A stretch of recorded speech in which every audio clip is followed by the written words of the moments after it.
بسم الله الرحمن الرحيم نحمده ونصلي على رسوله الكريم اما بعد. پر افغانستان د شوروي اتحاد د تجاوز انګیزې او پایلې.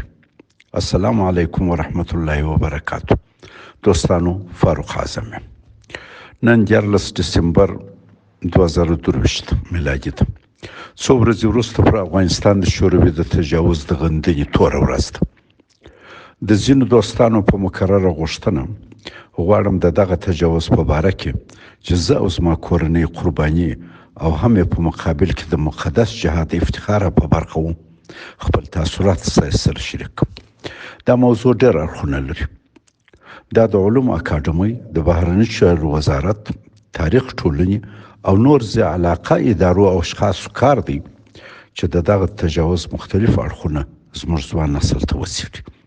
چې چا زموږ سره څه وکړ، ولې یې وکړ، بیا څه وسوه، زموږ پکښې څه کردار و او له دغو ټولو موږ د راتلونکي لپاره څه درس اخیستی سو. خو زه یې دلته یوازې د شوروي د تجاوز پر انګیزو او دا چې دغه تجاوز څنګه مات سو څو مختصرې خبرې کوم. پر افغانستان د روسانو د تجاوز انګیزې او لاملونه په دې ډول دي. اول، روسانو له 100 کاله غوښته د افغانستان له لارې تودو اوبو ته ځان ورسوي. په دغه منظور یې د امیر عبدالرحمن خان په وخت کې 1885 میلادي کې پنجدې چې اوس د ترکمنستان برخه ده له افغانستانه ونیول. انګلیسان په هند کې سخت نارام سوه او روسانو ته د تمام عیار جنگ ګواښ وکړ. روسان هم وویرېده او تعهد یې وکړ چې نور به مخته نه ځي. روسان 100 کاله پر خپل ځای پاتې سوه. اول د انګلیس له ویرې چې په هند کې وو او بیا د امریکا له ویرې چې تر دوهم نړیوال جنګ وروسته په سیمه کې د انګلیس ځای ونیوی. دوهم، په 1901 میلادي کې د بنګلادیش جنگ زموږ د سیمې په سیاسي ژوند کې لوی تغییر راوست. پاکستان چې د امریکا سره د سینټو په نظامي تړون کې وو، کله چې د هند سره جنگ و امریکا ته د مرستې وویل. امریکا مرسته ورسره ونه کړه او ویل یې چې که ستا د روس سره جنگ سي مرسته در سره کوم. پاکستان خوابدی سو او د سینټو له نظامي تړون څخه ووت.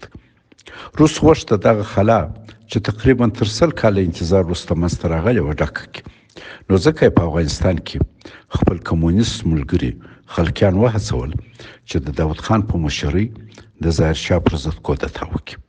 کودتا کامیابه سوه او شوروي ته د تودو اوبو پر لور د یو قدم پرمختګ زمینه مساعده سوه. دریم، داود خان غوښته چې حکومت خپل د اکا د زوی واخښي، ظاهرشاه څه ونیسي. روسانو د شاهي نظام د نسکورولو او په افغانستان کې د خپل نفوذ د نور خپرولو لپاره د شاهي کورنۍ داسې یو مهم سړي ته ضرورت درلود چې له هغه استفاده وکړي.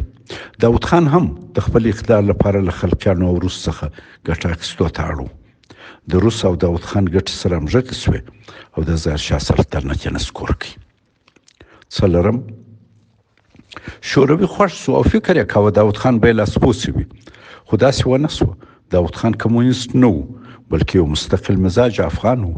غوښته له کمونیستانو ګټه واخلي او بیا یې لرې کړي. داود خان برژنیف ته په 1902 کې په مسکو کې خپل د مستقل مزاجي په صفا ټکي کې وویل. روسان د ده په دا موقف خفه سوه. خلق او پرچم یې ورته متحد کړه او ویې هڅول چې د 1450 په میاشت کې کودتا وکړي. کودتا وسوه. داود خان د خپلې ټولې کورنۍ سره قتل عام سو. پنځم، سره له دې چې افغانستان کې کمونیستانو قدرت ونیو او شوروي مشرانو ته یې ډاډ ورکاوه چې ولس د دوی سره دی، خو عمل کې ولس د کمونیست حکومت یا خلقیانو سره نه و.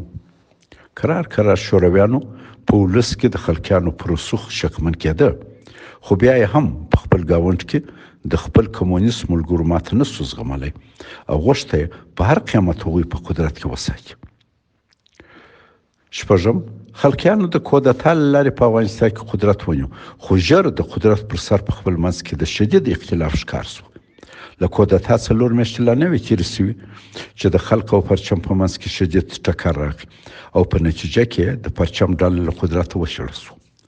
مشران په خارج کې سفیران او کشران له دولتي کارونو لري او فعال غړي ټول بندیان شو.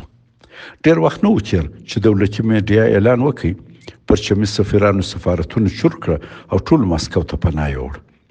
یو کال وروسته کله چې نور محمد ترکی په نیویارک کې د ملګرو ملتونو د مؤسسې په کلني اجلاس کې د برخې اخیستو وروسته د کابل پر لار مسکو کې تم شو، شوروي مشرانو د او پرچمیانو مشرانو سره چې مسکو کې و په ګډه د حفیظ الله امین په لرې کولو سلا شو.